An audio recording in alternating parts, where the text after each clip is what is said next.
বাচ্চাগুলো জায়গাতে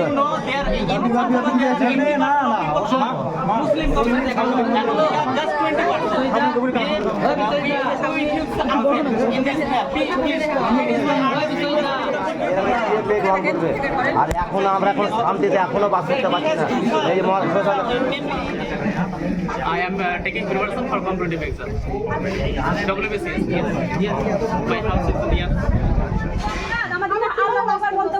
এখান থেকে কোনো আমরা সাহায্য পাই না sir.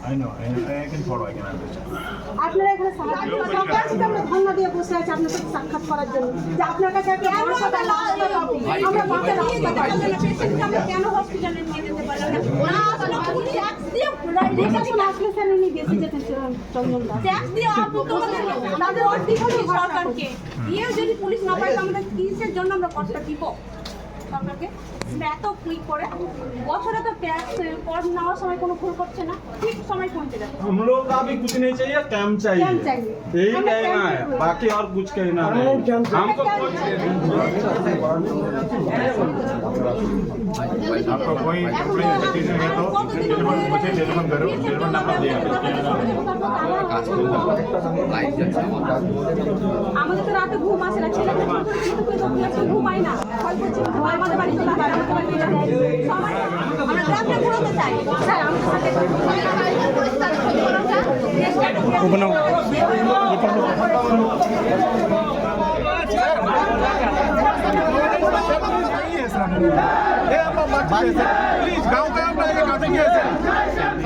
to have a sense of security, and certainly some other demands or whatever suggestions given by them, all these will be considered. I will take it up with the government of India and the state government for appropriate action. I will follow it up. I have also asked them, feel free to talk to me directly. The direct phone number has also been given. We will be in touch with them. Certainly, very proactive steps will be taken.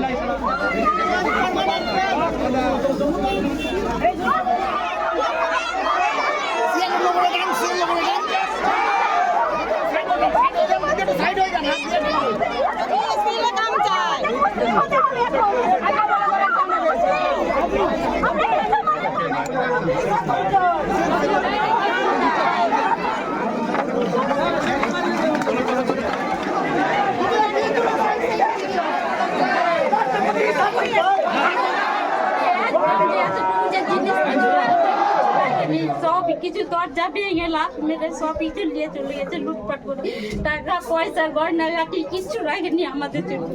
আমরা পানের ভয়ে পালিয়ে যাই বড় ছেলেদের বাড়িতে।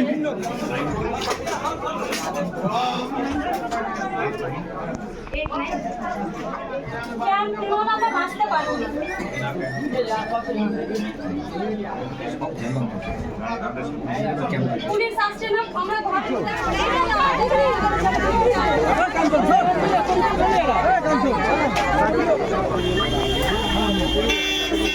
നമസ്കാരം. മുർഷിദാബാദിൽ കലാപകാരികളുടെ അക്രമത്തിന് ഇരയായ ഒരു വിഭാഗം ജനങ്ങൾ അവിടെ സന്ദർശനത്തിനെത്തിയ ഗവർണർ CV ആനന്ദബോസിനോട് അവരുടെ ആവലാതികൾ ബോധിപ്പിക്കാനായി എത്തിയതും CV ആനന്ദബോസിനോട് അവരുടെ സങ്കടങ്ങൾ പറയുന്നതുമായ ദൃശ്യങ്ങളാണ് നമ്മൾ കണ്ടത്. ഇന്ന് അദ്ദേഹം അവിടെ മുർഷിദാബാദിൻ്റെ ചില പ്രദേശങ്ങൾ സന്ദർശിച്ച ദൃശ്യങ്ങളാണ് നമ്മൾ കണ്ടത്. മാത്രമല്ല അദ്ദേഹം കഴിഞ്ഞ ദിവസവും കലാപബാധിത പ്രദേശങ്ങൾ സന്ദർശിച്ചിരുന്നു. ദില്ലിയിൽ അദ്ദേഹം തിരക്കിട്ട കൂടിക്കാഴ്ചയിലായിരുന്നു. ഉന്നതതല കൂടിക്കാഴ്ചകൾ അദ്ദേഹത്തിന് ദില്ലിയിലുണ്ടായിരുന്നു. ദില്ലിയിൽ നിന്ന് മടങ്ങിയെത്തിയ ഉടൻ തന്നെ വിമാനത്താവളത്തിൽ വച്ച് തന്നെ പ്രശ്നബാധിത പ്രദേശങ്ങൾ താൻ സന്ദർശിക്കും എന്ന് അദ്ദേഹം പ്രഖ്യാപിച്ചിരുന്നു. ഉടൻ തന്നെ സംസ്ഥാന സർക്കാർ ഗവർണർ സന്ദർശനം മാറ്റിവെക്കണം എന്ന് അഭ്യർത്ഥിച്ചിരുന്നു. കാരണം കലാപബാധിത പ്രദേശമാണ്, ഗവർണർ ഇപ്പോൾ അങ്ങോട്ട് പോകരുത് എന്നൊരു നിലപാടായിരുന്നു സംസ്ഥാന സർക്കാരിന്. അതിന് തീർച്ചയായും പല കാരണങ്ങളുണ്ട്. കാരണം ഗവർണർ അങ്ങോട്ടേക്ക് പോകുമ്പോഴുണ്ടാകുന്ന പ്രത്യാഘാതങ്ങൾ, സംസ്ഥാന സർക്കാരിൻ്റെ പലതരത്തിലുള്ള നിസ്സംഗതകൾ പുറത്തു വരുന്നു. ഇതെല്ലാം സംസ്ഥാന സർക്കാരിനെ അലട്ടുന്നതാണ്. അതുകൊണ്ട് തന്നെ അവർ ഗവർണർ സന്ദർശിക്കുന്നത് പരമാവധി ഒഴിവാക്കാനുള്ള ശ്രമങ്ങൾ നടത്തുന്നു. പക്ഷേ അതൊന്നും ഗവർണർ ചെവിക്കൊള്ളുന്നില്ല. അദ്ദേഹം നേരെ മുർഷിദാബാദിലേക്ക് പോകുന്നു. അവിടെ പാർപ്പിച്ചിരിക്കുന്ന, അല്ലെങ്കിൽ അവിടെ നിന്നും കലാപത്തിന് ഇരയായി അവിടെ നിന്നും പരിക്കേൽക്കുകയും അതുപോലെ തന്നെ ഉറ്റവരെയും ഒക്കെ നഷ്ടപ്പെടുകയും ചെയ്ത് പിന്നീട് ക്യാമ്പുകളിലേക്ക് മാറുന്നു. ആ ക്യാമ്പുകളിലാണ് അവരെ സന്ദർശിച്ചത്. ഭാവി എന്ത് എന്നറിയാതെ ഒരു വലിയ വിഭാഗം ജനങ്ങൾ കലാപത്തിന് ഇരയായി ഒന്നും മനസ്സിലാകാതെ നിൽക്കുന്നുണ്ട്. അതുകൊണ്ട് തന്നെ അവരുടെ ആ സമീപത്തേക്ക് ഗവർണർ ചെന്നിറങ്ങിയത് അവരെ സംബന്ധിച്ചിടത്തോളം വലിയ ആശ്വാസമാണ്.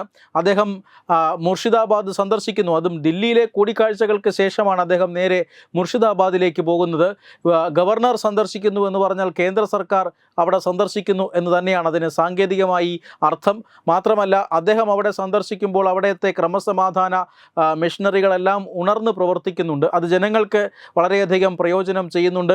നേരത്തെ തന്നെ കലാപകാരികളെ അടിച്ചമർത്താൻ കൃത്യമായ നടപടി സ്വീകരിക്കണമെന്ന് സംസ്ഥാന സർക്കാരുകളിനും അതുപോലെ തന്നെ മറ്റ് പോലീസിനുമൊക്കെ നിർദ്ദേശം നേരത്തെ തന്നെ നൽകിയിരുന്നു. അവിടെ കലാപത്തിനിരയായവർക്ക് ചില ഏറ്റവും പ്രധാനപ്പെട്ട സഹായങ്ങളൊക്കെ ചെയ്യാനായി അദ്ദേഹം നിർദ്ദേശിച്ച ശേഷമാണ് അദ്ദേഹം മടങ്ങുന്നത്. സന്ദർശനത്തിന് ശേഷം അദ്ദേഹം പറഞ്ഞ വാക്കുകൾ കൂടി നമുക്കൊന്ന് കേൾക്കാം. ബംഗാളിലെ മുർഷിദാബാദിൽ ഉണ്ടായ കലാപം, അതിൽ നിന്ന് രക്ഷപ്പെട്ട ആളുകൾ, വിശേഷിച്ച് സ്ത്രീകൾ, അവരെ പാർപ്പിച്ചിരിക്കുന്ന റിലീഫ് ക്യാമ്പിൽ സന്ദർശിച്ചു.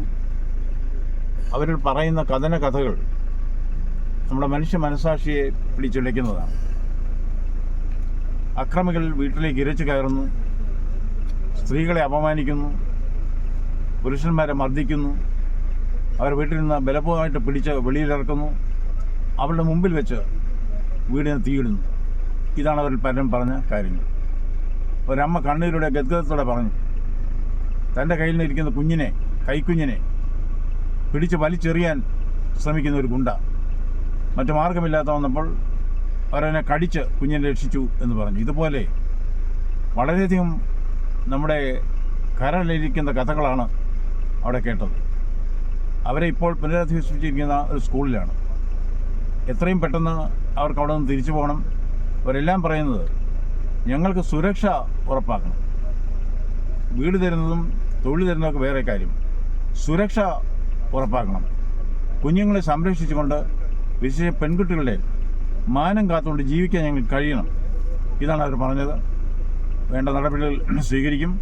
തൽക്കാലം ആ ക്യാമ്പിൽ റെഡ് ക്രോസിനെ കൊണ്ട് വേണ്ട സഹായങ്ങളൊക്കെ ചെയ്തു കൊടുക്കുകയാണ്. റെഡ് ക്രോസിൻ്റെ പ്രസിഡന്റ് ഗവർണറാണ്. എല്ലാവിധ നടപടികളും സ്വീകരിക്കും. ഇനിയും ഫീൽഡിൽ പോയി കാര്യങ്ങൾ നേരിട്ട് മനസ്സിലാക്കിയതിന് ശേഷം ഉചിതമായ ശുപാർശകളോടുകൂടി റിപ്പോർട്ട് കേന്ദ്ര ഗവൺമെൻറ്റിന് സമർപ്പിക്കും.